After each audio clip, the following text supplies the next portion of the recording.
Solve x square into d square y by dx square minus 4x dy dx plus 6y equal to x. This is the second order linear differential equation. Linear का y dy by dx and d square y by dx प्रत्येकाची degree 1 आहे म्हणून हे linear. आणि हे second order derivative with x square, first order derivative with x आणि Y आणि x raise to 0. आणि हे काय फंक्शन ऑफ एक्स ओनली. म्हणजे हे काय झालं होमोजिनियस लिनियर इक्वेशन.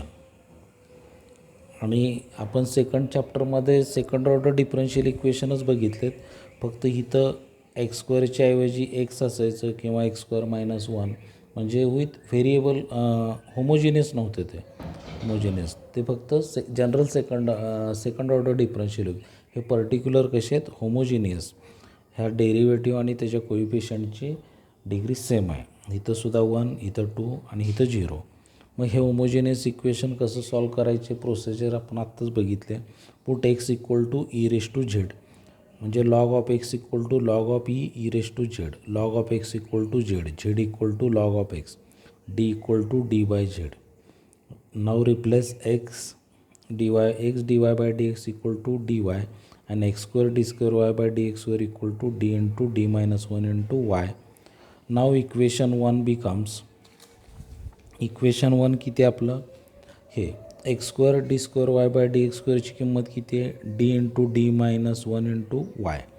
आणि सेकंड टर्म -4 आणि x dy dx ची किंमत dy plus 6 into y and e raised to z. अशा पद्धतीनं हा सेकंड डेरिव्हेटिव्ह, फर्स्ट डेरिव्हेटिव्ह 6 ह्या किमती ठेवल्यानंतर हे सिम्प्लिफाय करू. D square minus D minus 4d plus 6 into y equal to e raise to z.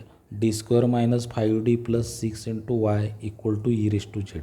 आता ह्याचे फॅक्टर्स काय मिळतील d minus 2 and d minus 3 applying on y equal to e raise to z. आता ह्याचा auxiliary equation काय असेल d minus 2 into d minus 3 equal to 0.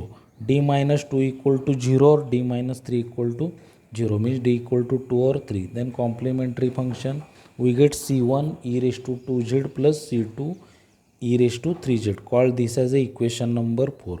Now particular integral काय करू तो एफ ऑफ डी आपण ई रेस टू झेडवर apply करू. 1/d minus 2 into d minus 3 applying on e raise to Z.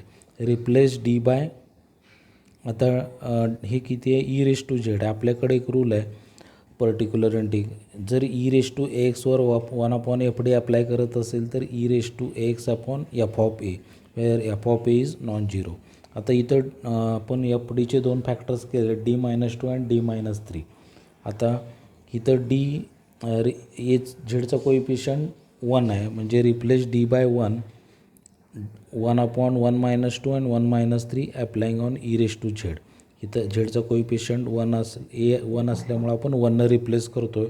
1/1 minus 2 into e raise to z that is particular integral is the 1/2 into e raise to Z.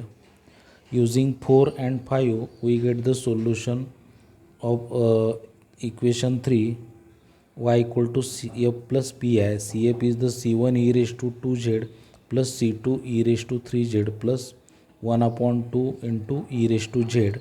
आणि e raised to z equal to x put केलं की काय होईल y equal to c1 x square plus c2 into x cube plus half into x, which is the complete solution of the given equation.